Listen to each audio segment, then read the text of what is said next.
Saya tak mampu nak cerita tentang kehebatan ayat ini. Ayat firman Allah semua hebat belaka. Tetapi pengalaman saya sendiri dan pengalaman orang yang datang bercerita kepada saya. Pakcik, makcik, orang yang begitu, orang begini. Kalau saya pergi ceramah, ramai yang datang cerita satu persatu. Ustazah, masalah yang saya tanggung 3 tahun, 3 bulan, bertahun-tahun. Saya beramal dengan ayat ni, subhanallah, Allah selesaikan dalam tempoh yang singkat. Ada seorang makcik jumpa saya, ustazah, telinga saya sakit berdengung, dah jumpa doktor macam-macam. Alhamdulillah, lebih kurang seminggu beramal, yakin betul dengan ayat ni Allah bagi sembuh. Seorang pakcik jumpa saya menangis-nangis, orang tua umur 60 lebih. Ustazah menangis-nangis, saya kata kenapa pakcik? Ustazah, tolonglah sebarkan ayat tersebut. Pakcik alami masalah sekian-sekian, alhamdulillah 3 minggu masalah selesai. Ustazah, pakcik kerja jadi driver, bawa driver lah, bawa van ke macam tu lah. Pakcik tak reti sangat tengok waste, pakcik selalu sesat. Nak pergi situ, gini-gini, orang tua, kerja driver, lori ke apa, wallahualam, selalu sesat. Tetapi pakcik hari-hari pagi-pagi pakcik akan baca doa tu. Wa ufawwidu amri ilallah. Daku menyerahkan urusanku kepada Allah. Innallaha basirun bil ibad. Sesungguhnya Allah Maha melihat keadaan hamba-Nya.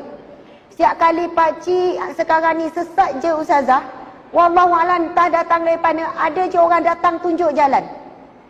Pakcik berhenti tepi jalan, adalah motor. Pakcik nak pergi mana, nak pergi sini, amai saya tunjuk. Pakcik ikut je. Segala urusan hidup pakcik hari demi hari dipermudahkan Allah. Rupanya hidup pakcik selama ni susah sebab pakcik kurang bergantung kepada Allah. Pakcik rasa pakcik boleh uruskan hidup pakcik sendiri, lalu Allah membiarkan hidup pakcik. Kita sangat terhad sebenarnya. Saya pernah ceramah di Petronas Terengganu. Ada seorang hamba Allah lelaki datang. Ustazah, saya nak juga cerita pada ustazah. Saya dah hampir letak jawatan berhenti kerja. Sebab apa? Saya ada penyakit tekanan mental, iaitu anxiety, depression. Saya nak tinggalkan keluarga saya, anak isteri saya semua saya nak tinggalkan. Saya tak boleh jumpa manusia, saya tak boleh jumpa orang, saya hilang keyakinan diri, ketakutan yang melampau. Saya rasa saya nak menyendiri. Saya dah pergi jumpa pakar sakit jiwa. Saya jumpa ustaz itu, ustaz ni, saya makan ubat untuk tekanan mental dan sebagainya. Walaupun orang kata anxiety ataupun depression bukan tidak terlibat tentang iman. Ini hari ni orang kata tak terlibat dengan keimanan. Ia adalah semata-mata penyakit jiwa. Perasa atau tidak, pernyataan ini cuba memisahkan. Pisahkan daripada roh ataupun rohani. Masya Allah. Yang cik ni cakap, ustazah, alhamdulillah. Saya hari tu Allah izinkan dengar ceramah ustazah tentang ayat surah Ghafir ayat 44. Wa ufawwidu amri ilallah innallaha basirun bil ibad. Saya ulang-ulang ayat tersebut. Sebelum itu ada orang kata, ulang istighfar 1000 kali. Saya istighfar ustazah, saya selawat dan sebagainya. Tapi kenapa tak beri kesan, baru saya faham. Sebab saya selawat, saya istighfar tanpa saya yakin betul-betul kepada Allah Subhanahu Wa Taala. Tapi bila saya ulang-ulang ayat tu, dan ustazah pesan supaya baca dengan maksud, dan baca bukan jumlah yang banyak, yang penting serah bulat-bulat kepada Allah. Bila saya baca wa ufawwidu amri ilallah, daku menyerahkan urusanku, kesakitanku, masalahku kepada Allah. Innallaha basirun bil ibad. Sesungguhnya Allah Maha melihat keadaan hamba-Nya. Bila saya ulang-ulang ustazah, masuk ke dalam hati saya. Doktor pakar sakit jiwa, dia cuba rawat saya, tapi dia tak tahu bagaimana sakitnya saya. Saya terangkan, dia memang faham, tetapi dia tak boleh rasa apa saya rasa. Isteri saya menangis tengok saya sakit, tetapi isteri saya tak faham bagaimana saya sakit. Tak tahu nak cerita bagaimana perasaan saya. Tapi bila saya sebut innallaha basirun bil ibad, sesungguhnya Allah Maha melihat keadaan hamba-Nya, ketika itu saya boleh rasakan Allah sangat memahami saya. Tuan-tuan, puan-puan sekalian, sakit, sedih, sempit yang kita rasa dalam hati kita, Allah exactly boleh rasa, boleh tahu, boleh faham apa yang kita rasa. Sebab rasa itu sendiri juga adalah makhluk Allah Subhanahu Wa Taala, yang Allah berikan sifat rasa itu dalam diri kita. Bila kita sebut innallaha basirun bil ibad, Allah Maha melihat, Manusia boleh lihat kita sakit, doktor boleh bagi ubat untuk kurangkan kita sakit, tapi doktor tak boleh rasa sakit yang kita alami. Tapi Allah betul-betul boleh rasa. Allah betul-betul maha mengetahui. Bukan Allah rasa, tapi Allah mengetahui bagaimana sakit kita. Jadi ayat itu sebenarnya ia membantu kita tawakal penuh kepada Allah Subhanahu Wa Taala.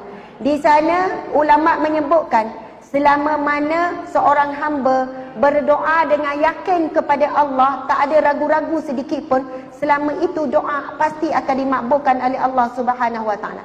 Masalah kita hari ini, contoh kita berdoa, ya Allah, berilah hidayah kepada suamiku agar dia pergi solat berjemaah 5 waktu di masjid. Tapi terlintas dalam hati kita, ada harapan ke? Faham tak? Kita ada rasa ragu-ragu. Ya Allah, jadi kalau anakku sekian-sekian, nampak jalan tak anak? Suami pun sama, ada ragu-ragu. Tentang bab rezeki pun sama. Ya Allah, kurniakanlah rezeki yang barakah melimpah ruah. Macam ni je hidup, macam tak ada harapan ni. Masya Allah. Bila ada ragu-ragu, masuk jarum syaitan. Apabila kita tidak yakin dengan Allah, kita tak betul-betul serah bulat-bulat kepada Allah Subhanahu Wa Taala. Allahu Akbar. Dan kalau kita perhatikan hadis Nabi, golongan yang masuk syurga tanpa dihisap, tanpa diazab, ada 4 ciri. Salah satunya adalah mereka yang bertawakal penuh kepada Allah Subhanahu Wa Taala.